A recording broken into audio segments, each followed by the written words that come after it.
7 сентябр асосгузори сулҳу ваҳдати миллӣ, пешвои миллат, президенти ҷумҳурии Тоҷикистон муҳтарам Эмомалӣ Раҳмон дар деҳоти Ҷура Раҳмонови шаҳри Турсунзода ба хоҷагии деҳқонии Ҳоҷи Неъмат ташриф оварданд. дар ин сафар президенти мамлакатро раиси маҷлиси миллии маҷлиси олии ҷумҳурии Тоҷикистон, раиси шаҳри Душанбе муҳтарам Рустами Эмомалӣ ҳамроҳӣ мекунанд. ҳадафи ин сафари пешвои муаззами миллат шиносоӣ аз рафти иҷрои барномаи давлатии рушди соҳаи боғу токпарварӣ барои солҳои 2016-2020, татбиқи амалии супоришҳои президенти мамлакат оид ба истифодаи самараноки заминҳои наздиҳавлигӣ, кишти такрорӣ, афзоиши истеҳсоли маҳсулоти кишоварзӣ, захираи зарурии маводи хӯрокворӣ, таъсиси ҷойҳои нави корӣ, таъмини бозорҳои дохилӣ ва содирот ба хориҷи мамлакат мебошад. бо дар назардошти имконияти васеи шаҳри саноатию аграрии Турсунзода, имрӯз дар ҳузури раиси шаҳри Душанбе муҳтарам Рустами Эмомалӣ зимни боздид аз хоҷагиҳо байни сохторҳои марбутаи мақомоти иҷроияи ҳокимияти давлатии шаҳри Душанбе ва хоҷагиҳои деҳқонии шаҳри Турсунзода барои дар давраи тирамоҳу зимистони дар пеш истода мунтазам таъмин кардани бозорҳои истеъмолии пойтахт бо маҳсулоти тару тозаи кишоварзӣ аз қабили меваю сабзавоти хушсифат, зироатҳо ва дигар маводи ниёзи аввал шартномаҳои дутарафаи ҳамкорӣ баста мешавад. дар ин ҷо сарвари давлат муҳтарам Эмомалӣ Раҳмон бо рафти тайёр намудани мавиз ки бо усули махсус сурат мегирад шинос шуданд.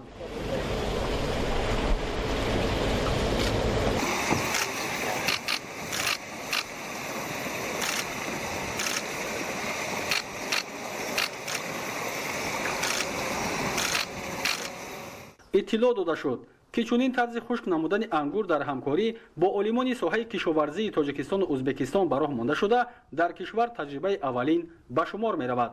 нахуст дар оби ҷӯшомада маҳлули ишқор илова карда мешавад ва баъдан ду хушаи ангури бо ҳам пайваст ба муддати аз 2 то 3 дақиқа дар он нигоҳ дошта шуда сипас овезон карда мешавад. муҳлати тайёр намудани мавиз бо чунин усул аз 10 то 15 рӯзро дар бар гирифта нигоҳубини махсусро талаб мекунад.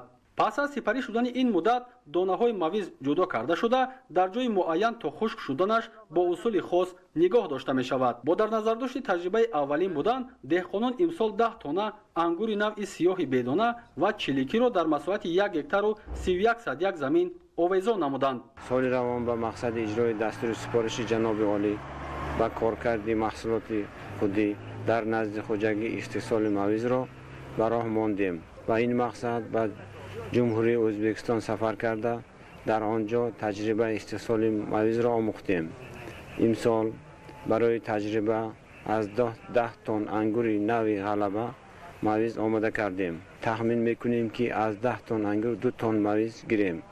агар таҷрибаи имсола самараи хуб диҳад, минбаъд истеҳсоли мавизро зиёд карданем. аз ин миқдор ангури овезон карда шуда 2 тонна мавизи хуштаму босифат ҷамъоварӣ мегардад. ин навъи мавиз бо 2 усул офтобӣ ва соягӣ омода карда мешавад.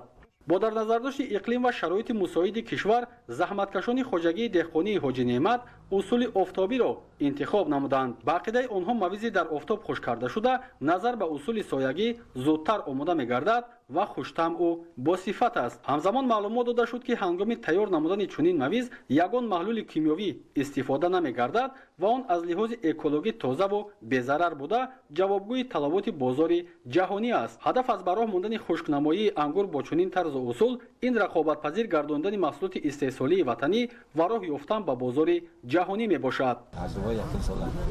мо ина ҳаракат мекунем, соли оянда бозори худумона бояд таъмин кунем.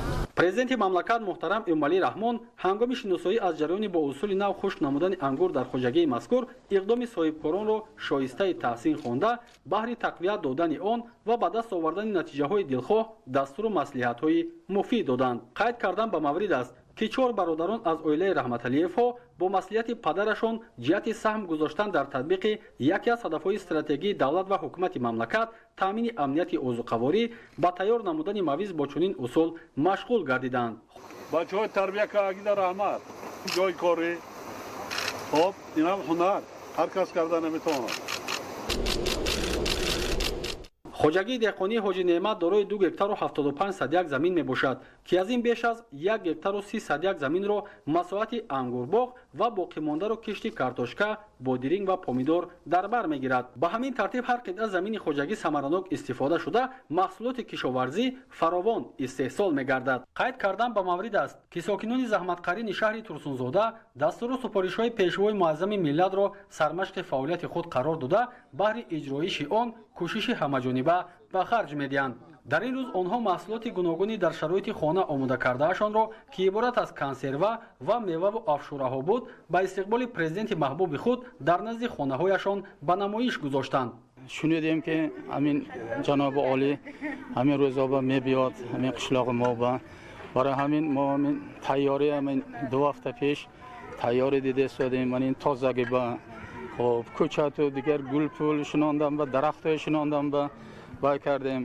اینک من این محصولات خانگی آنی خدمات. چنین اقدام نشانی آن است که ساکنان شهر ترسونزاده با درک بلند مسئولیت شناسی و افتخار از دولت تنج و آسوده با در نظر داشت فراوانی محصولات گوناگون کشاورزی ذخیره 2 ساله محصولات غذایی خود را آماده نموده ایستادند.